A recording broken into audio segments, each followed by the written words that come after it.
Hi, I'm the Excited Kid, Colin, and we're here at Littlefield Landscapes with Laura Kelly. We have some questions to ask. What's the temperature in a hive? Well, the temperature of the hive wants to stay around 92 degrees at all times. Actually, that's what the females around the queen try to keep the queen at 92 degrees at all times. In the winter, they're huddling around her, and in the summertime, they're fanning her. They're constantly fanning the whole time, just to try to keep the circulation going and keeping it 92 degrees, and that's it. So the queen needs to be around 92 degrees. How long do bees live?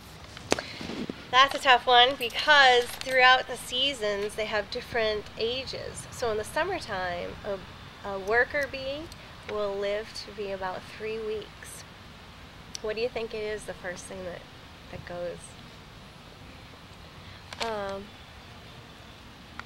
Egg. The wings, her wings. Wings. Yeah, she's flying all the time, she's working all the time, and she's fanning if she's inside the hive all the time. And that's how they communicate, is through their wings. So typical age for a worker bee in the summertime is 3 weeks. The queen will last up to 2 years. We like to requeen to have a strong queen, but geez, I think they could last 6 or 8 years. I don't really know. And then after she stops laying in the fall, once it starts getting colder, they need to make it all winter long, so 4 or 5 months sometimes. So their metabolism slows down, they hibernate, but they're not reproducing. So those need to last a couple more months. That's a good question. Okay.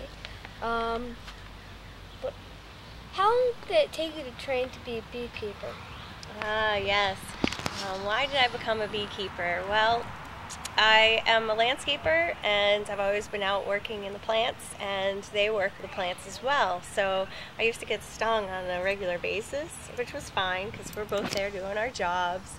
And so it turned out that through probably 10 years, I was getting stung less and less.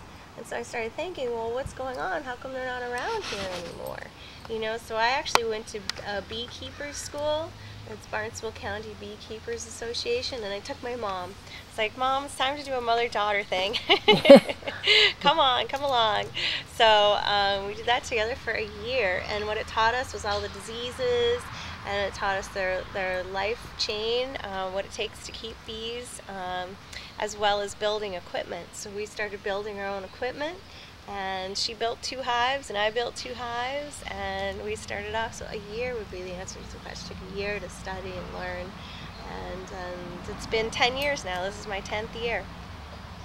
Yep, it's been a lot of fun. What kinds of flowers should you plant to encourage bees in your garden? Very nice question. Anything that flowers.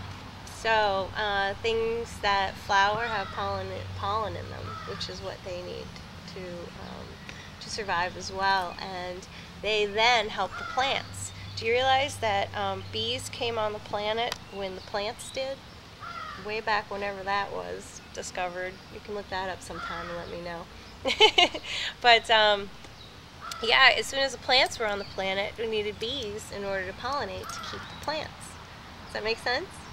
So through time, through ice ages, through meteor showers, and whatever this planet has actually been through, the plants and the bees have survived together throughout all of time, and they've never been in this situation that we're facing right now. Right now we're facing a phenomenon, a colony collapse disorder, where bees are so uncomfortable on the planet due to human impact, due to introducing things that are unnatural in nature.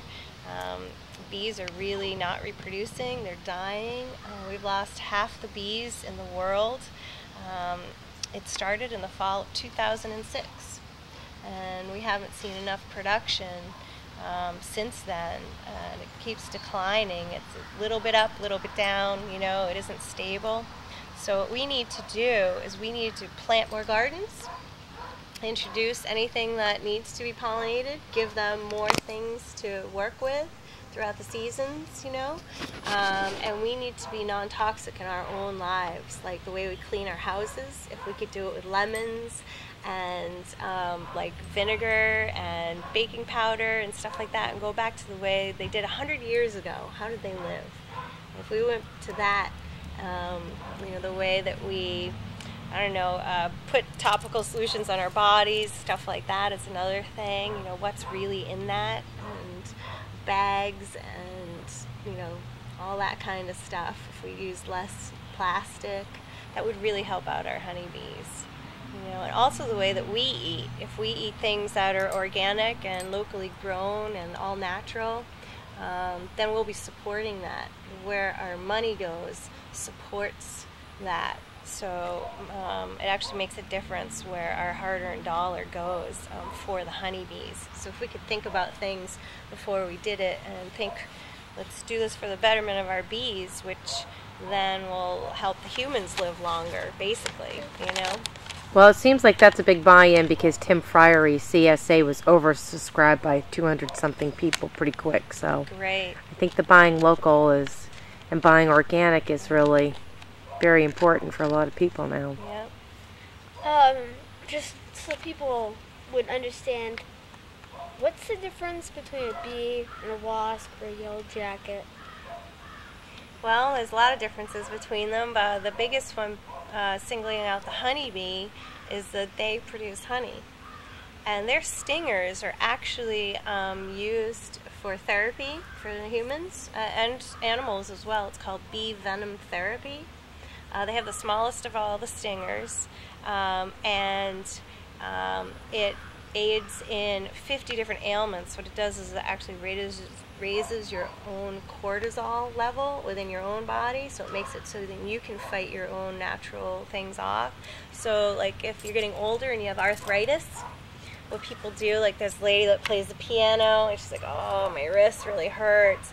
There's this jar on top of her piano that you can get at like a Whole Foods store or something, and it actually has honeybee stingers in it. And she'll take a stinger out and she'll go and she'll apply herself and she'll get her movement back and she can go back and play the piano again. Is that neat? That actually is kind of funny. Yeah. I never knew they did that. Yeah, it itches a little bit like poison ivy, so it isn't like a bumblebee stinger is twice the size. And when you get stung by one of them, I mean, it hurts for days and that's a mess, But honeybee stingers are beneficial, so it's actually okay to get stung by them. It just itches. Do all bees make honey? Well, the queen does not. She is the personality of the hive. She will communicate with all the bees and tell them what to do. So she doesn't actually make the honey, but her workers do. And as soon as they're born, they come out of one of those itty-bitty little combs you saw earlier, just one. She'll put her head up and come out, and as soon as she's born, she turns right around and goes back down and starts cleaning up after herself. That's her first duty. Isn't that amazing? And from then, she'll tend to other newborns that are coming out, and then maybe a couple days later, she starts coming out to the front porch of the hive, and there's two bees, one on either side, that communicate. So when a scout comes in and tells the communicators on the edge where that great bush is that needs to be, has great pollen, they'll then tell everybody else that's going out. So there's an in and out communication thing going. So it's like if they're flying out, they say, there's a big bush to the left of the house over there or something. Yeah. That sort of thing? Yeah, it's amazing. The communication within a beehive, they say, is better than anything else on the planet. Like every pride and school and flock and everything can learn from honeybee because they're so efficient. They're so effective, and the way that they do things. They're the most aggressive pollinators on the planet. Without our honeybees, we cannot survive. We need our honeybees. They predict after the honeybees leave the planet that humans will last only 5 years because not enough vegetation will be able to stay alive to feed us. So it's kind of like they're, our food chain, So it's a big deal. We gotta do what we're doing and tell everybody we can tell to help them out. You know. What else you got on there?